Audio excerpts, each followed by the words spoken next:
Gobierno de Navarra. Nafarroako gobernua.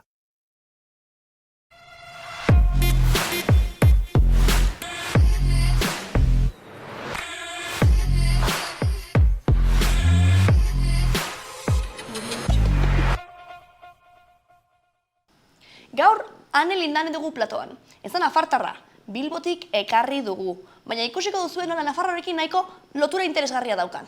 Goazen ba, bera ezagutzera.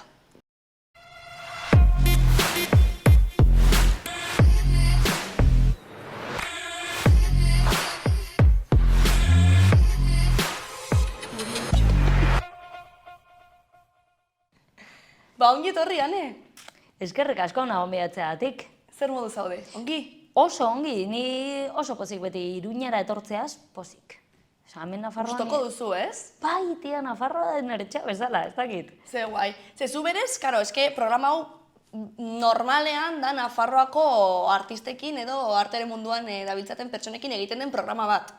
Baina zu orain zauden esala telebistan lanean, ba, etorri bartzinen programara. Ni zeuen kide bat naiz. Claro, Ja, osea, jazara etxekoa. Ba, ben Nafarra naiz, Ja, claramente.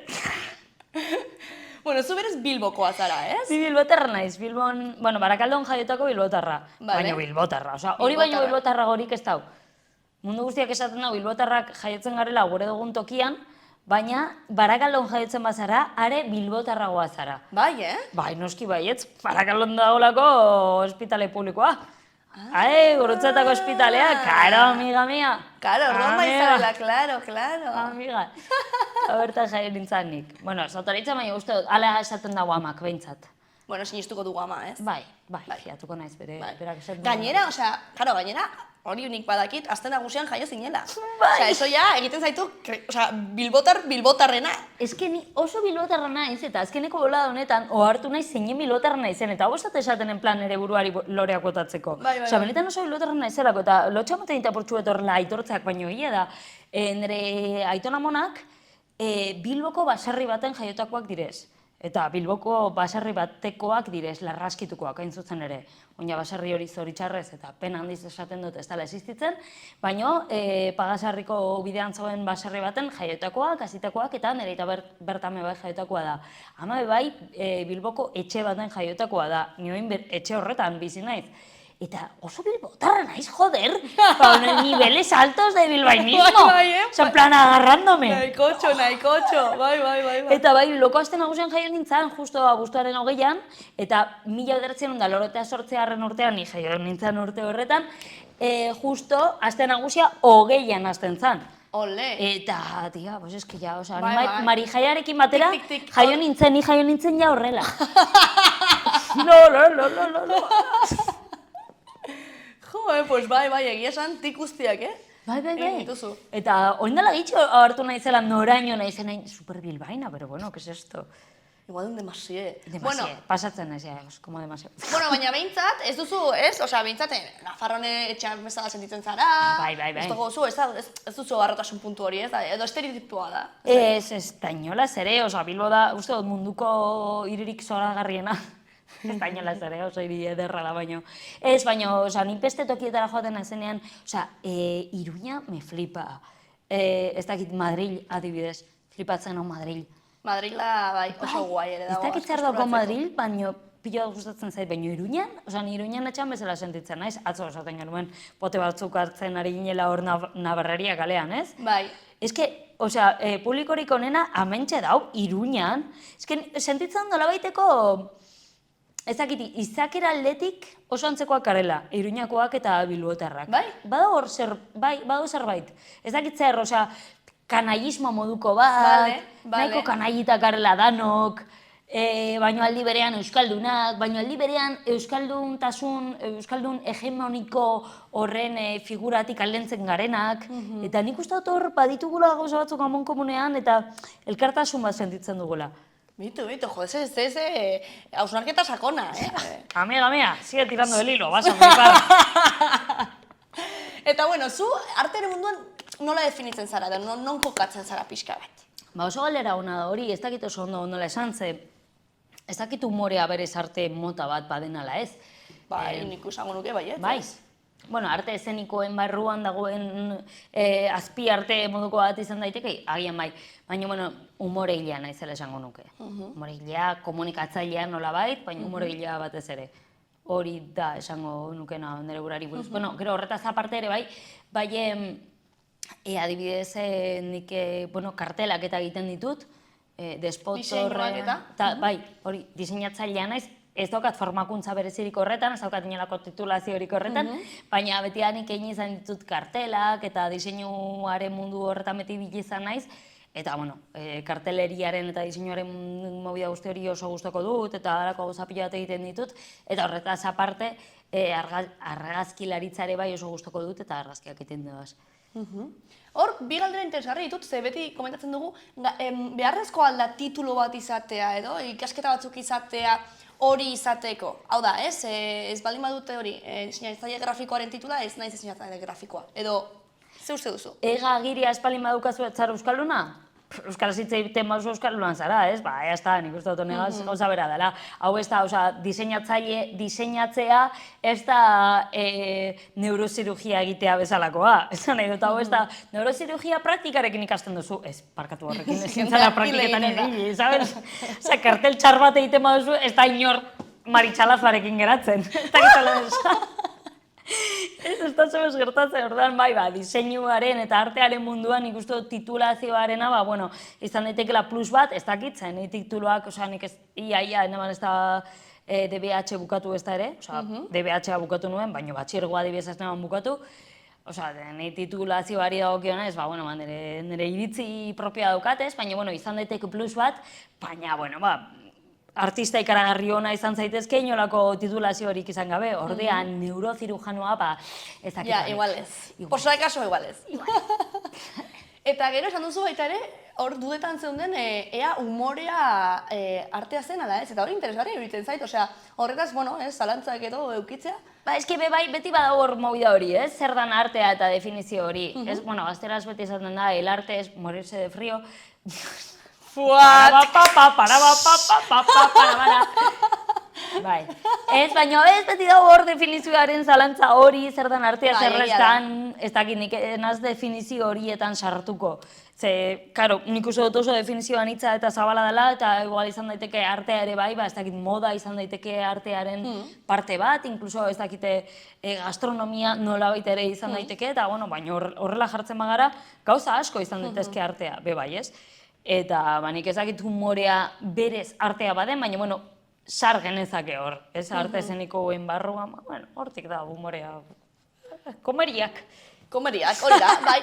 Egia da, zuek baduzuela, edo, zuk ez dakit beste norbaitekin duzun, edo, despotorre ditzen den baita ere ikuskizun bat, esango genuke, ez? Ikuskizun edo, show moduko bat, ez? Bai, ikuskizuna, zalantzari gabe. Bai, ni Raquel Torresekin batera elkartu nintzen pandemiaren azkeneko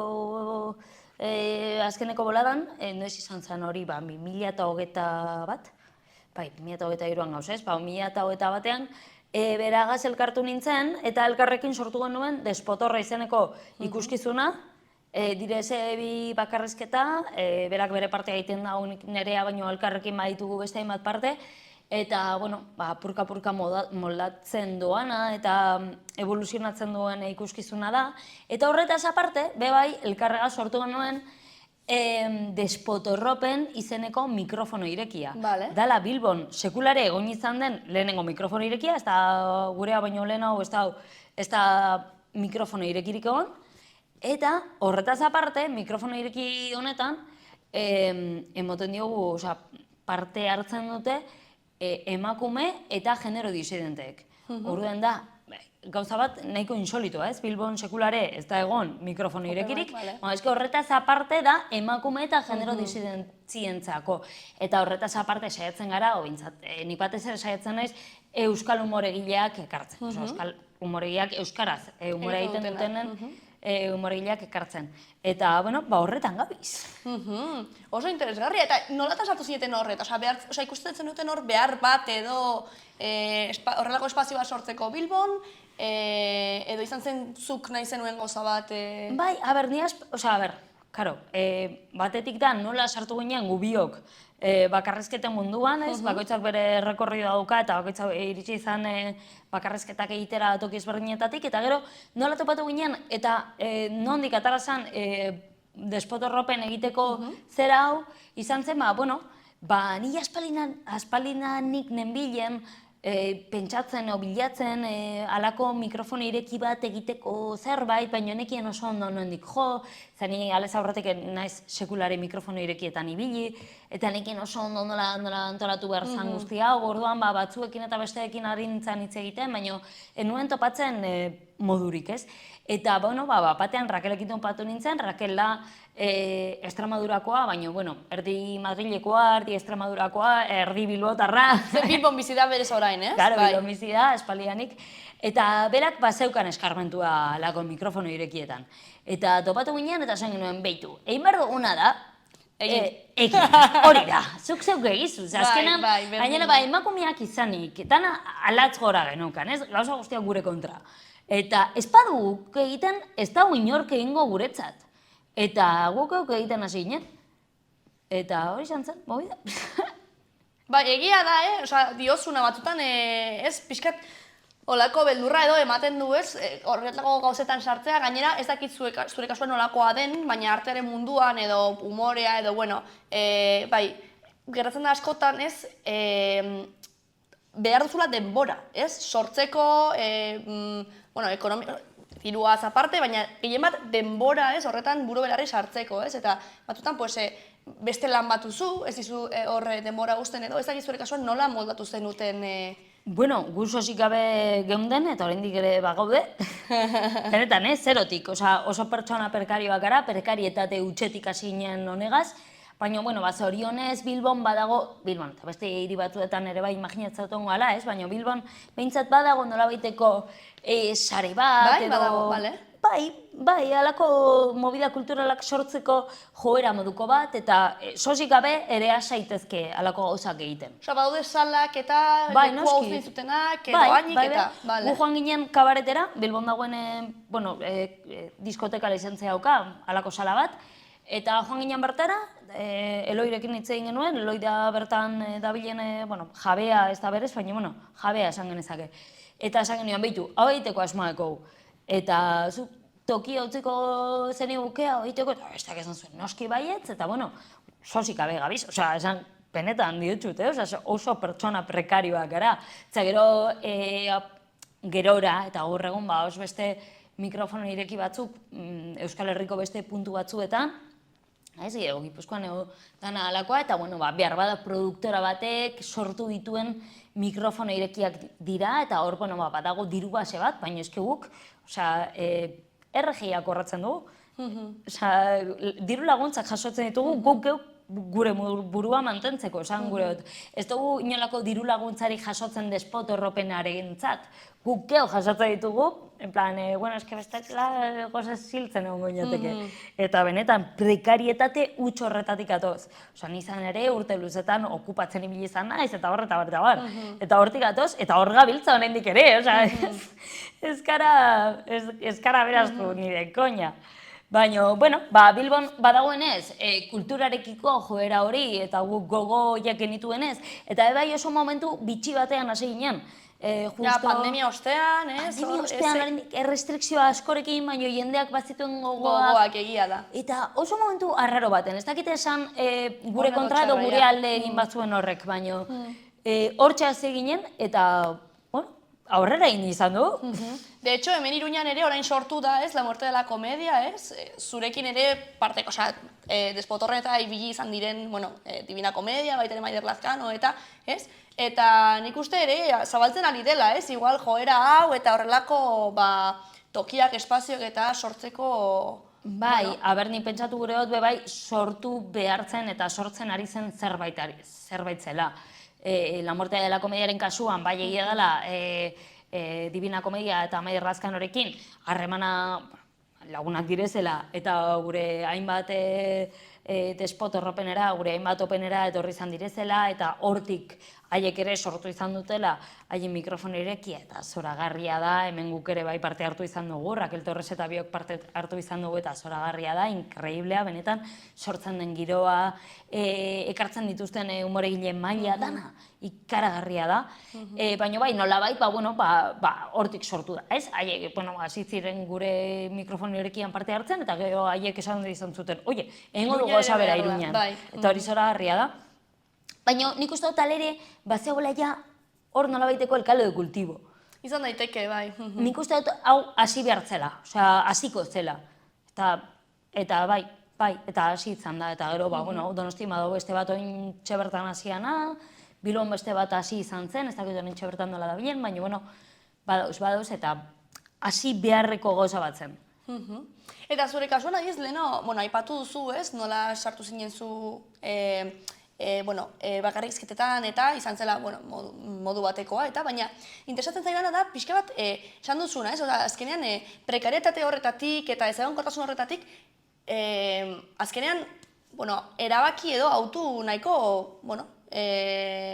ausarta da, ez? Horrelako zerbaitetan sartzea, artearen munduan, nik ala uste dut. Osea, azkenean, bizigaren munduan, artea nik uste ez dagoela behar bezala baloratua, ez? Zerantzarik gabe, bai. Eta orduan, horretan sartzea, osea, izan behar duzu oso harri, ez? Eta izan behar duzu, ezagit?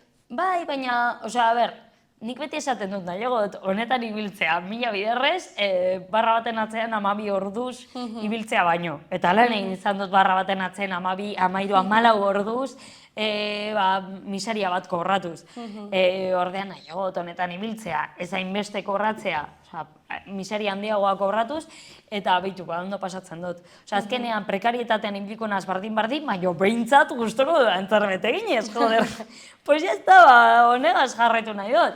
Ya está, doar, por saco. Eta okerrago biziko naz, okerrago biziko naz, esan gure dut bebai, lehen esan ditzua moduan, nik ez dakat inolako titulorik, egagiria baino ez, sabes? Bueno, egagiria bada, Ojo, cuidado. Ja, oin ega kendu izan dut eta guzti. Zeba? Bai, kendu dut, oin ez dakit zer da, baina ez dago egarik. Ai ba, eta ega dugunok, ja, ezin dugu era. Na, ja, ezin dugu euskaraz hitzein. Pues elkarrizketa hau, ja. Bueno, pues como te iba diciendo, pues... Ostras. Eta orduan zu horrela hasi zinen, en plan, hori izan zen zure hausnarketa, ez? Nik gustoko dudan zerbaitaz lan egin nahi dut, beraz honetan sartuko naiz. Ez zen hausnarketa bat izan ez da ere. Hasi nintzen honetan, hasi nintzalako. Osa, ni berez, momentu horretan Emilien Bilboko okupazio bulegoan, eta gaztetxe eta gazte asambleetatik eta ditzen gintuzten, itzaliak eta emoteko. Eta, ni alde legalari buruz, ezin banez hitzein, ez daukalako ezagutza sakonik ez da azalekorik ere, hitz egiten nuen, gauza praktikoei buruz, horretan ezagutza purtsu gehiago badako alako. Esperientzia, ez? Esperientzia. Eta konturatzen nintzen, itzalietan, pasaizuak eta kontatzen, ostia, grazia handia zaukatela. Okupatzerakoan, eske gertatzen direzen gauzak hain dira txoroak. Ja, imaginatzen dut. Zerako txinbera gertatzen diren. Eta kontatzerako orduan, konturatzen nintzen, ostia oso farragarriak zirela. Behar bada bizitzen ari zinenean ez. Baina kontatzerakoan, entonces vino el té, vino el zipaio, oso gauza barregarria gertatzen direz. Eta indak barra egiten zuen, eta nik esaten nuen, eske oso ibertigarria dago. Eta nik sortu izan nuen leheneko bakarrizketa zen okupazioari buruz. Eta joaten nintzen, alako itzalietara, nik egiten nire bakarrizketa txoa, ezakitzer, eta apurka hortik sortzen hasi nintzen alako testu moduko bat. Ustot ez dela bat ere bide, ez dakit, tradizionala, alako movida batentzat, baina, ni hortik hasi nintzen. Eta ez dakit, lan prekarioetan Emilian, beste movida batzuetan, horretaz aparte, momentu horretan ere bai, ari nintzen La Zona Kritika izeneko irratsaioa egiten Irola irratian, zientzia eta eszeptizismoari buruz, eta zientzialariak elkarrezketatzen dituen eta sasi zientziak desmontatzen dituen saio horretan.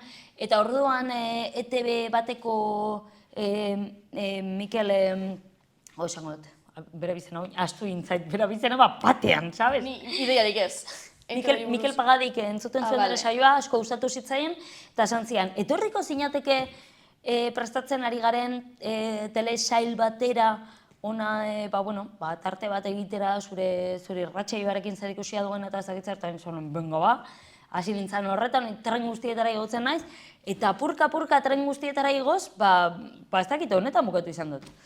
Lanean. Ez dakit. Bueno, orduan bai izan zen, ez dakit, igual konsienteki ez, baina hori izan zen nuen. Bai, nola baiteko joera, ez dakit, bai, fui cayendo. Como pai. Alarte, fui cayendo alarte.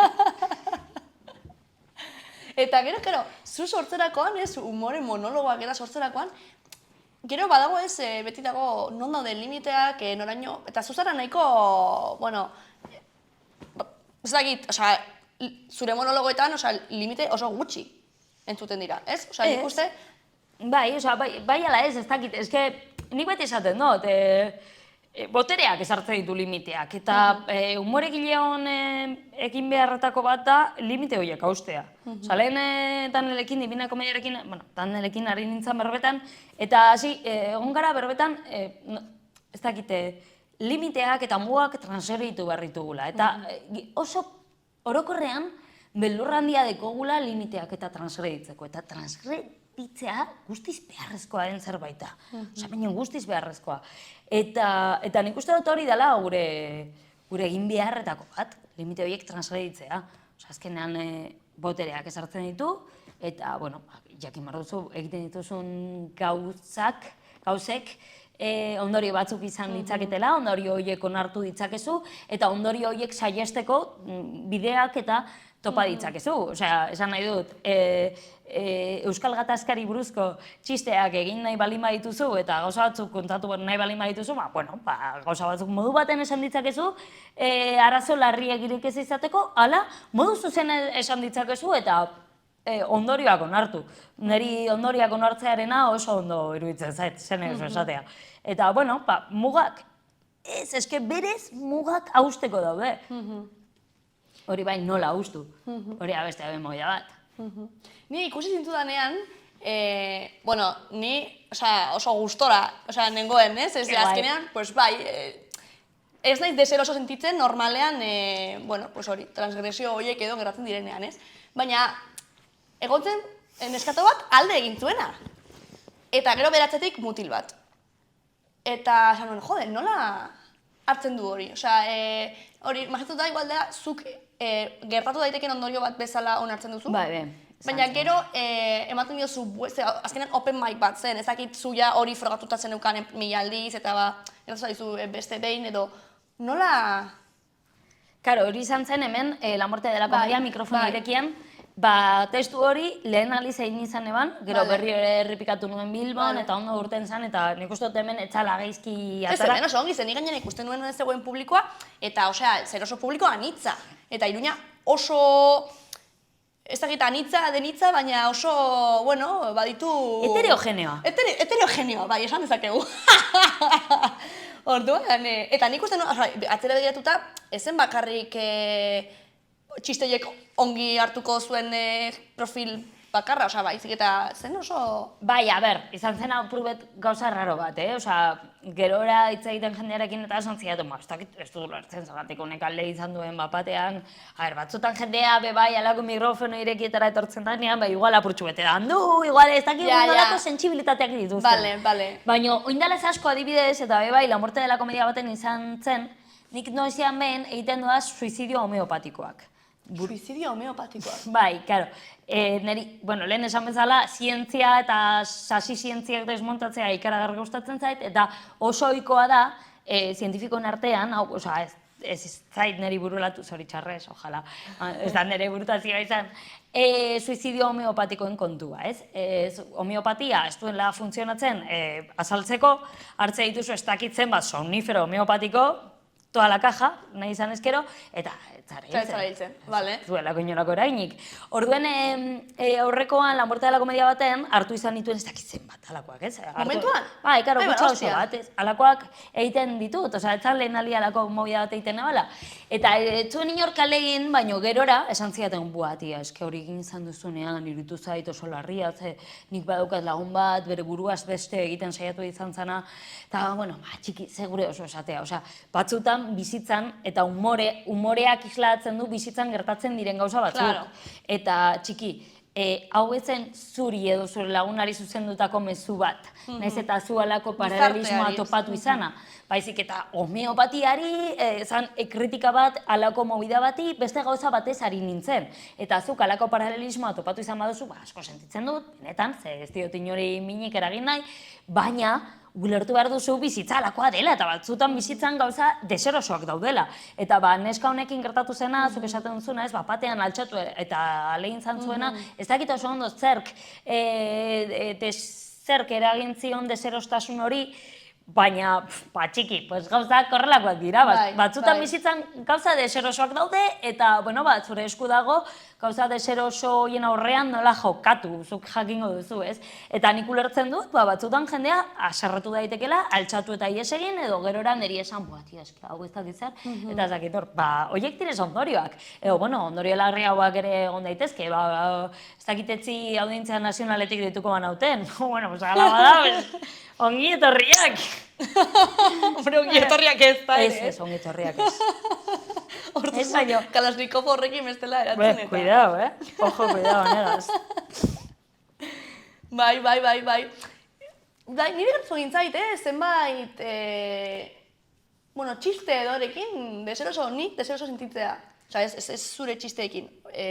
Bizitzan, entzun izan ditudan zenbait gauzarekin. Osa, ez diatela graziarik egiten, ez ezkite oso... Baina hori gerta daiteke, txiste txarrak badauz.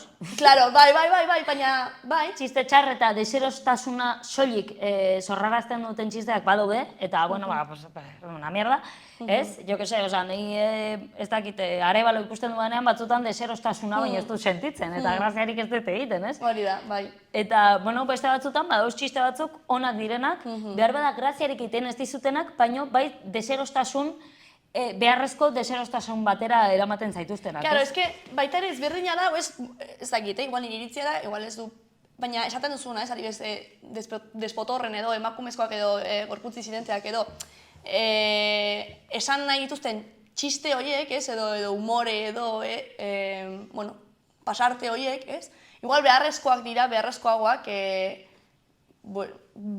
beste hainbat, baino, ez, entzun nintzen ditugunak, ez dakit, urtez eta nik adibidez, baukat bloke bat, abortuari buruz hitz egiten duela. Eta abortuari buruz hitz egiten dut, abortua guztiz ez dramatizatuz.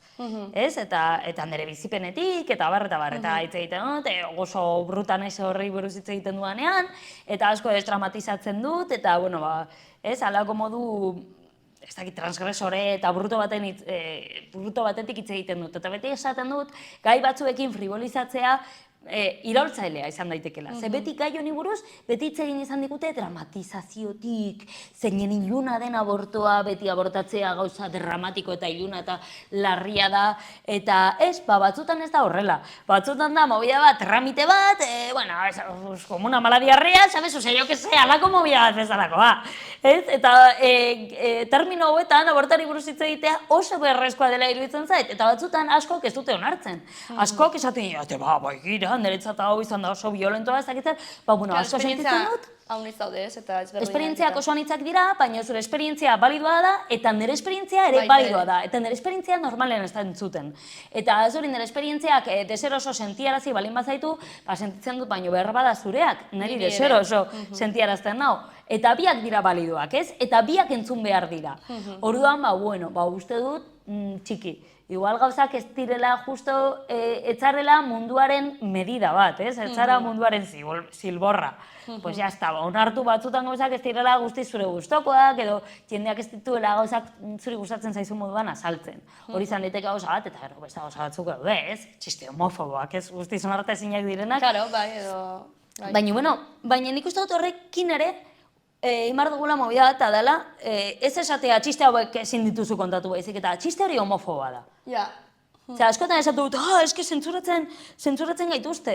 Ez, besterik ez dugu esan zure txistea homofoboa dela, esan dugun bakarra da zure txistea machista o arrazista dela. Ez dugu esan, no vuelvas a hablar. Baizik eta homofoba eta arrazista da egin izan duzun hori, jazta, listo. Eta gainera, nik uste ez dela berdina ez, pertsona beltz batek, txiste arrazista bat egiten baldin badu, ez? edo, edo emakume bat, pues, abortuari buruz hitz egiten baldin badu. Claro, nondik egiten duzu txiste hori eta zein da zure asmoa? Hori da asuntoare, bai, ez? Askotan gauza horiek ez ditugu kontuan hartzen. Nondik egiten ari naiz ni abortuari buruzko txisteak eta zein da nire asmoa? Nondik egiten ditu pertsona beltz batek arrazismoari buruzko txisteak eta zein da bere asmoa? Nondik egiten ditu homosexual batek, ez? Hori da garrantzitsua. Nondik egiten ditu Arebalok bere gangosoi buruzko txisteak, ba, bueno, eske hor dago puntua behar bada, ez? Eta bere asmoa behar bada beste bat da, ez? Baina nik uste dut gakoa hor dagoela, esatea begira hori arrazista da, hori matxista da, hori kapazitista da, eta listo, tio, eta bada. Eta onartu. Gertatzen da, ez? Igual, entzuten zunean, negratu egin zait, pertsona beltz bat, ez? Txiste arrazita bat egiten, eta zu txuri bezala ez dakizu farre egin, edo ez, que dicen, joder, si me ríos, farre egiten badi badu naiz arrazista bat, ez badi moto egiten farre, ez como, ez dakizu ere, ez? Batzutan gertatu da, hori da oso interesgarria geratzen denean hori. Bai, jo que se, Maire Errek pertsona lodi buruzko txisteak egiten duena, ez? Lodi foiari buruzko txisteak egiten duena, ez kola, Maire Errek baduka txiste bat oso ona, joder, ni banoa txiste egitera, komun publiko batera, eta irtetzean, imagina zazua horrekoak, kain dauela, eta handi irtetzen naizela, eta kriston usaina dauela, eta gero niri horrek lotxatzen, ze beti pentsatuko dute, guztiek kenak agau, la gorda. Ez, eta orduan, ni hasten naiz hor eskoiarekin kaka garbitu nahian, beste baten kaka garbitu nahian. Eta horri, eski hori nintzen zaitzera garri, tio. Bai, ditu oso txi. Oso, increíbleak. Eta nik uste dut honegaz egiten duguna da, bestearengan daunden prejuizioak eta gauzak apurtu. Eta horrean, karo, zu ere, niri ere gertatzen zaitezla de, ai, no sé si reírme, baina zera apurtzen dabiz hor zure buruan, eta hori ona da. Beti da ona. Bai. Eta gero, bueno, nik uste ja argi dagoela, baina zure ustez artea beti egon behar da gizartearekiko konprometitua edo konpromesu bat izan. Bai, ala, ez? Osea, nire kasuan nik ez dakit beste modu baten egin. Osea, beti egiten ditut gauza guztiak horrela. Egiten dut horrela humorea eta egiten ditut nire bizitzako gauza guztiak horrela. Bueno, ni gazte-gaztetatik militatzen nabil, 13 urte nituenetik hasi nintzen militatzen, eta oso pertsona politizatua naiz, eta kostatzen zait gauzak ikuspegi politikotik ez egitea. Baina ez dakit, osea, nik beti pentsatzen dut egite ditugun gauza guztiak politikoak direla, bai ala bai. Nahi eta nahi ez politikoak direla. Adibidez, PSOE-ren publizitate eskaintza bateri ez esatea, ez? Bai, atzo komentatzen genuen bezala, saioan, bai, behin iritsi zitzaidan PSOE-ko kanpaina baten parte hartzeko zera eskaintza, eta ondo ordaintzen zuten, baina eske, karo, PSOE, sabes, el puto gai. Prekaria bai, baina digna. Bai, bueno, nik nire marra gorriak ditu, baina adibidez, hau lagun batek hasitzu egiten nuen, bauka lagun bat, agentzia honetan dabilena, eta, bueno, alako eskarei, badauka dela lagun bat, agentzia honetan lan egiten dagoena. Eta alako eskarei baietze esaten die sarritan, eta nik ez diot sekulare zerraz esan, oza, nik nire marra gorriak ditut, baina zuk beste batzuk izango dituzu. Nik ulertuko nuke ere, bai, beste pertsona politikan ez, edo politika berentzat garrantzia, hainbesteko garrantzia ez baldin badu, edo hartzea, osea, me parece, bai, McDonald'sen lan egitea baita ere da... Hori da. Politika, ez azkenean multinazional batentzat egiten zuen lan dela, buf. Hori da, osea, nik ez diot sekulare esan lagun honi, egiten duzun hau, ez da inolaz ere, ulertzen dutzuk zure prekarietate honetan, bueno, hau behar duzula eta listo, nik ez, baina, osea, jazta, nire lerrogorriak dira, eta ez dira balidoak beste gainontzeko entzat, orden, bueno, jo que se, humorean ere hau gerta daiteke, osea, niretzat nik beti egingo dut, askotan egingo dut humore politikoa, beste batek agian ez zai horrela ateratzen, beste puntu batetik egingo du, bueno, beti da balidoa. Eta etorkizunera begira nola ikusten duzu zure burua? Honetan jarraitzea nahiko zenuke, edo ikusten duzu, bueno, hau epe bat daukala, edo beste ideia batzuk hor dituzu buruan? Ezkeni beti bizi izan nahiko unean. Orainean, bai. Orainean, eta ez da gauza bat en plan, hippie vive la hora, ni de puta coña, osea, bizi naiz orainean, ez dakidalako etorkizunean zertatuko den, osea, beti bizi izan naizalako incertidumbre baten, osea, batzutan beldurik aragarriak izan ditut, ze, hori, okupatzen zabiltzanean, ohean sartzen zara eta ez dakizu, bihar goizean, zipaioek atea joka topatuko baituzun, atea bota nahian, hau gertatu izan zait, askotan, eta zaitu duzu, ostia, eski agian behar ez daukat etxerik. Eta incertiumbre horretan bizitzeak benetan da gauzarik beldurgarrienetakoa, ez? Edo ez dakit bihar, ez dakit prekaritatearen mierdak. Ez nasartuko orain, nuen empezarakiko el rollo optimista, baina horretan bizi izan nahi zen ezain beste, ez dut sekularen ere bizitza etorkizunean gehiagi proiektatu. Orduan, etortzen diren gauzetara, trenetara igotzen naiz, ez dakit nore eramaten nauten, baina, ez dakit etorkizunean trenetara igotzen jarraituko dudala uste dut. Uste dut hori dala dana. Eta adibidez, despotorrerekin zehazki, zer gustatuko litzazuke egitea, ez? Zabaldu, ez dakit, estatu mailan, edo... Bai, hori asmoa ere, bai. Osa, despotorropen egitea jarraitzea gustatuko litzaiguke, Bilbon behintzat, Bilbon behintzat ez, Bilbon hau egiten jarraitzea gustatuko litzaiguke, eta gero despotorre, bere saioarekin, gure asmoa da, ez dakit, estatu mailan boloak emoten egotea, botatzen dugu, esartzen dugu gure dosierra ahalik eta sala gehienetan, estatuko sala gehienetan, eta ditzen bali magituzte, gustora joaten gara. Osa, izan ere, urrengo barikoan, 30ean, baiko bolo bat Logroñon, eta bertara joango gara, ez dakit guzti hartatuko da, ez dakit nola hartuko duten, hori agure asmoa, ez dakit boloak emoten jarraitzea, eta estatu jarraitzea, ez dakit etorkizunan zer dagoen, baina barriak belin badauz, de puta madre. Pues perfecto. Oso ongi, joango gara ja bukatzen, baina ez dakit zerbait ekarri duzu, beti normalean gonbidatu ekatzen dute zerbait, gure platoa hornitzeko zuzera azkenekoa, demoraldiko azkenekoa, hasi que ja izango da azkenengo ukitua. Ekarriat mobida bat, begira, hemen justo belarrian, dala belarritako, ez da belarritakoa berez. Vale. Egon nintzen, uda honetan, egon nintzen naiz Nafarroan, oporretan, autostopa egiten, eta hemen Lerateko urtegian topatu nuen, alako, nola da, antzuelo moduko bat. Bai. Amu moduko bat. Eta esan nuen, ara ze guai, eta kendu nion amua, eta jarri nuen hori, arrainaren burua hemen, nire belarritakoan. Eta nik uste dut, ez dakit, movida honek merezi duela hemen Nafarroan geratzea, ez? Noski baiet, ez? Da bere txea. Kilometro zero, hori da, bai, hemen geratu behar da, ezin da Bilbora joan ez. Claro, tia, así que... It belongs here, perfecto. Arraintxoa. Perfecto. Arraintxoaren burua, behintzat. Osea, que esploratzen Nafarroa, Nafarroaren txokoak. Es que Nafarroa mola mucho. Ja beo, bai, baduzu horrelako... Bai, gerentzia moduko bat. Eta ez daukat Nafarroarekin nolako loturarik, o familiarekin behintzat ez daukat loturarik dakidala. Baina es como, Nafarroa, hay algo ahí, me llama.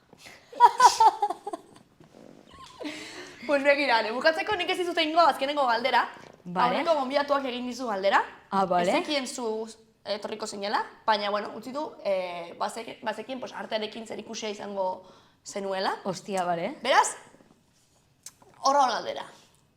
Artean beste esparru batean ibiltzekotan, zeinetan ibiliko zinateke? Bale, osea, ni aktore lanetan ibili izan naiz, osea, imaginatzen dut horrek ez duela balio. Ostia, ez dakit, zeinetan, igual pinturan ibiliko nintzateke, saiatu behintzat. Ze pintatzea eta marraztea asko gustatzen zait. Baina... Egia da, marraztea duzu oso alu eta... Eta zakil zoragarriak. Oso hona naiz marrazten behintzat aluak eta zakilak, egatunak gainera. Bai, benetan honak dira, bai. Horretan ibiliko nintzateke, aluak eta zakilak marrazten. Perfecto, oye, pues super ongi. Igual, nordak, igual etorkizunean ikusten zaitugu, ilustrazio horiek egiten. Ahí en el parque de retiro, ¿quiere usted una polla? Una polla con alas. Horrein da zure txanda, egiteko galdera. Hor duzu ezabatzeko eta klariona. Ze esan digute berrituko dutela programa, urrengo demoraldirako. Benetan? Bai, ja, saio hau. Laugarren aldiz, bai. Joder, Nafarroa, madre mía. Madre mía, Nafarroako gobernua nola dagoen. Ze esparrutan dabil, ez dakigu esebez? Artean. Artean, baita ere. Bale, ez dakit oso ondo zer. Baina izan daiteke ez duzu zertan horrekin lotu behar, Osa, izan daiteke, izan ditugu denetarik hemen. Zein izan da, kaka gaiteko topatu zuen lekurik arraroena. Zein zenuke bilarenekin, tximistak begietatik ateratzen baldin badira zer. Osa, izan dugu denetarik. Bale. Osa, ez zertan formala izan behar, nahi duzuna. Jakingo zenuke nola egin zakil bat egalekin, alu bat egalekin, nahi duzuna.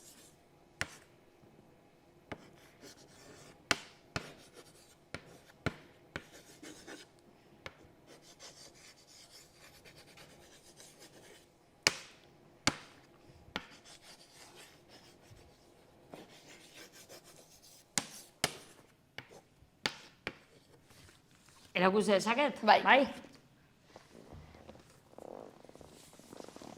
Ixa taldeko ze kide izango zinateke.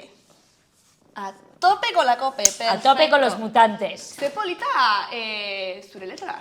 Hombre, autostopa egiten zabiltzanean, beti kartelak claro. eta marrazteko, beti izan behar duzu oso letra gona. Claro, egia da. Eta askotan esaten diate, geletzen autaren gidariek esaten diate, eski oso kartel polita zeneukan, eta horregatik geliarazi zait, eta ni banekin. Hombre, claro, ez itxura eta estetika Claro. eta dena du puntu bat. Claro, imagínate, pues, mala letra, zakitzen, itxura txarrarekin, inorketzaitu geldituko. Zenbertza horrela. Oso jatorra naiz. Pertsona hona naiz, ez zaitu tilko, psikopata bat. Bueno, Kalashnikovrekin hon ez dakit bani. Oraino beto. Oraino beto. Pues mila esker, Anelindan, etortzeagatik. Eskerrik asko zuei hona gonbidatzeagatik. Eta bueno, orain daukagu beste programa, así que mende beste platora. Ja, venga, ba, guazen. Aldio, venga. Venga, ba. Guazen ba.